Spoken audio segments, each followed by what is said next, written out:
सबसे पहले मैं शुक्रिया अदा करता हूं जनाब प्रिंसिपल साहब का और आप तमाम हजरात का और हमारे तमाम अजीज तरीन बच्चों का। और मैं शुक्रिया इसलिए भी अदा करता हूं कि इस अजीम यौम पर आपने मुझे कुछ कहने का मौका फराहम किया, इसके लिए मैं तहे दिल से आपका शुक्रिया अदा करता हूं। हमारे अजीज बच्चों, मैं अपनी बात का आगाज यहाँ से करता हूँ कि कहते हैं कि हजारों साल से नरगिस अपनी बेनूरी पे रोती है और बड़ी मुश्किल से होता है चमन में दिदावर पैदा। इस आजादी को हम लोग इतनी आसान जबान में और आसान लफ्ज में, आसान शब्द में कह देते हैं।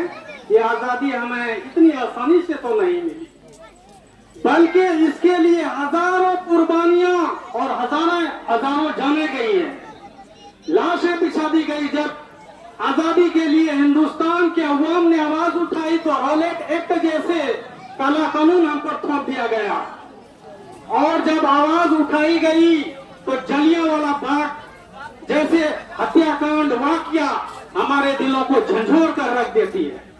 तो 15 अगस्त 1947 को तो आजादी मिली है, हम सभी जानते हैं, लेकिन ये आजादी किस तकलीफ और मुसीबत के तहत मिली, और इसके लिए यहाँ के अवाम, हमारे रहनुमा, हमारे क्रांतिकारी ने कितनी खून की नदियां बहा दी और कितनी कुर्बानियां दी, इसको हम लोग फरामोश कर देते हैं।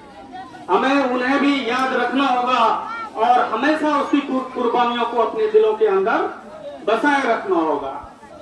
मैं इन्हीं चंद शब्दों के साथ एक शेर पढ़कर विदा लेना चाहता हूं कि सिर्फ हंगामा खड़ा करना मेरा मकसद नहीं, मेरी कोशिश है कि ये सूरत बदलनी चाहिए, और मेरी ये भी कोशिश है कि स्कूल से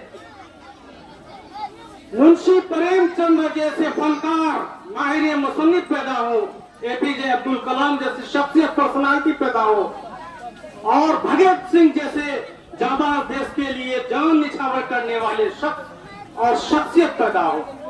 शुक्रिया।